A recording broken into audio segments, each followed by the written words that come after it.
It just so happened that on the day that Greenpeace did their banner drop at Rishi Sunak's home, I was booked in to appear on GB News. I was on the Michelle Dewberry show up against former UKIP politician David Curtin. I do see why campaigners or organisations such as Greenpeace thinks it is worth taking actions which they know will be controversial because what they're protesting against is so extreme. It's also worth, I think, really emphasising that this is not some marginal view that these people at Greenpeace have. What they are doing is bringing to the attention of the British public what the UN General Secretary is saying, what the International Energy Agency is saying. And I think it is really important that everyone in Britain is aware that the leaders of these international organisations are completely outraged by Rishi Sunak's decision to open new oil and gas when we're currently in, as I say, the hottest summer on record. It's not their business, though, is it? What Rishi Sunak decides to do is domestic energy policy. That has got nothing to do, or it very will affect little to everyone do because with climate change does affect everyone. Yeah, but the heads of the UN sit there turning around saying it's things like we don't have global warming, we have global boiling. And I sit there and I look and I think you just sound a bit ridiculous and a bit hysterical, so I zone out a little bit. They've done this to get the attention, but it's wrong because they shouldn't be impinging on someone's private property.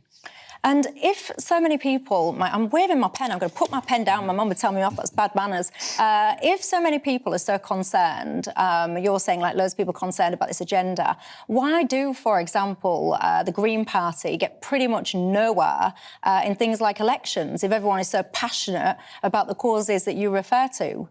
Well, I don't think anyone would claim that this is necessarily a majority opinion yet in the public. And why Greenpeace are taking actions such as this is because they want to make more of the public aware of the extreme action which Rishi Sunak has taken.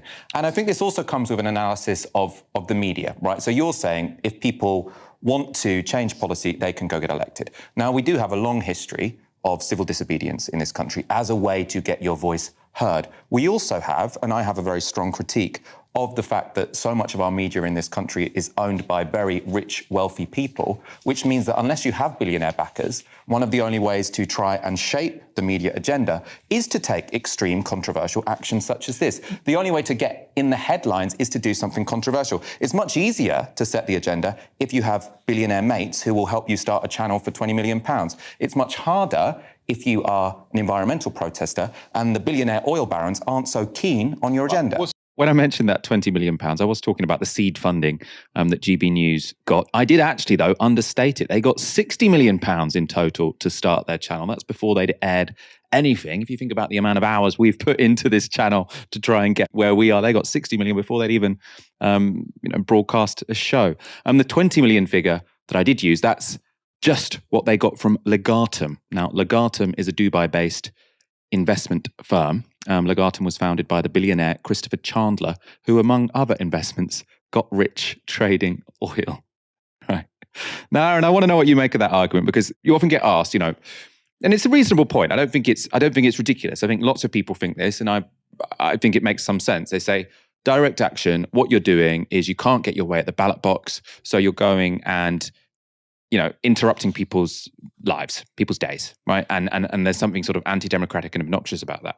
Now, often what gets said in response is people say, well, think about the suffragettes.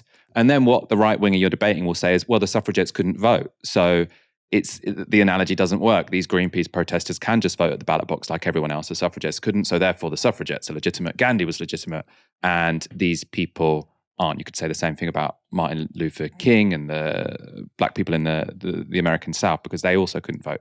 Now, in response to that, which again, I don't think is a completely unreasonable point, I do think it is this argument about who gets to be heard in the public sphere. And you get to be heard by doing, one of two things really, which is getting a billionaire to fund a media organization so that you can broadcast all of your bizarre views to the world, or doing something controversial, which means that someone else is going to cover your action. I mean, what do you make of that?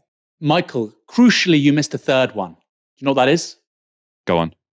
To support people-powered media like Novara Media by going to novaramedia.com/support. That's the third one. Just saying, okay? What I would say, Michael, is as well, I think you let them off the hook a little bit there, because in the 2019 general election, all the main parties were committed to net zero. In the 2019 Tory party manifesto, they say we will reach net zero by 2050. So this whole thing of, well, if you want net zero, go start a party and somebody can vote for it. We had that. People voted for all those parties. The point is that in a space of 4 years, we're now having extraordinary backtracking on commitments with regards to new oil and gas facilities in the North Sea, with regards to, it seems, the prohibition on the sale of new petrol cars after 2030. God knows what's next. There's clearly a massive backtracking on the Tory party's commitments to the climate and decarbonisation on 2019. That is happening. So the idea that, well, if people cared that much about these things, they'd vote for the parties. It happened already. And so I think in that context of political parties reneging on their promises, which they make prior to an election, I think when that happens, I think that is absolutely one of the times when direct action isn't just permissible and okay. I think it should be actively encouraged. You know, another example is, of course, the Iraq War. I think personally, the protest in response to the Iraq War didn't go far enough because it had absolutely no democratic mandate behind it. Now, people can say, well, look, these are power of war making resides with the executive, blah, blah, blah, blah, blah. It wasn't a war of self-defense. It was a war based upon, quote unquote, British values and ideals and democracy spreading. I think you probably need to go to the electorate before doing that. So I think when you so haphazardly and perniciously undermine the basis of political consent, I think it's absolutely legitimate. And I think that's the case here with the Greenpeace action. You know, personally, I'm quite hesitant about big legacy NGOs doing direct action. I don't think they need to do that, actually, generally speaking. I think they can focus on policy making. I think they can influence, elite opinion. They can do the press releases that, goes out in broadcast and print media, and let people like Just Stop Oil and whatnot do the direct action, make the headlines, et cetera, et cetera. I think there's an interesting binary there. They've chosen to do this. And like I say, I think it's entirely legitimate to do it precisely because the Tories are now reneging on their own promises. It's no more complicated than that. I suppose what they'd say in response to that kind of thing is that, yes, all the parties have committed to net zero, but they haven't committed, and it didn't get put in anyone's manifesto. I mean, it might have been Labour's manifesto, but definitely wasn't in the Conservative manifesto. They wouldn't go for new oil and gas. And so if the left were to be completely honest and put in a manifesto everything which is required to get to net zero, that might be unpopular. So I do think we do need to sort of push public opinion on this so that people are on side, not just with the ambition, but also the means by which we can achieve that ambition. I think that's somewhat true, Michael, but I've heard this repeatedly, and it is really important to say this so history is not being rewritten. Lots of people, climate skeptics, say, we were never asked, the public was never asked about net zero. You were repeatedly asked about net zero. And so somebody who says that in the media, who voted Tory in 2019, not only were you asked, you answered, because you gave your vote to a political party who had a commitment to net zero by 2050. It's one of those classic things, Michael, where it's just a complete detachment from reality and historical events. The amnesia of some people, it just defies belief. It was in the debate for a very long time. Theresa May, Michael, was the Prime Minister in 2018 when Parliament voted to pass a climate emergency. Okay, when were we asked? The party you voted for passed a climate emergency. The party you voted for gave really significant commitments in Glasgow at COP with regards to how we can mitigate climate change and decarbonise going forward. That happened.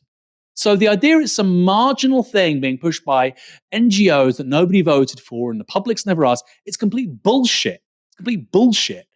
And because people don't want to have an argument actually around the really substantive stuff, like how we can genuinely have a more abundant, prosperous economy without fossil fuels in 10, 20, 25 years. It won't be easy to get there, but it will happen. Or the use of, for instance, nuclear energy. I think there's a big consensus around that, right? Probably on the left and the right, as even a quasi-temporary technology to reduce CO2 emissions, guarantee energy security over the next, let's say, 2, 3, 4 decades. Rather than talk about the really substantive policy stuff, we have the lightweight trivia. Why? Because it serves certain people's interests, okay? Including people who potentially get rich out of selling fossil fuels.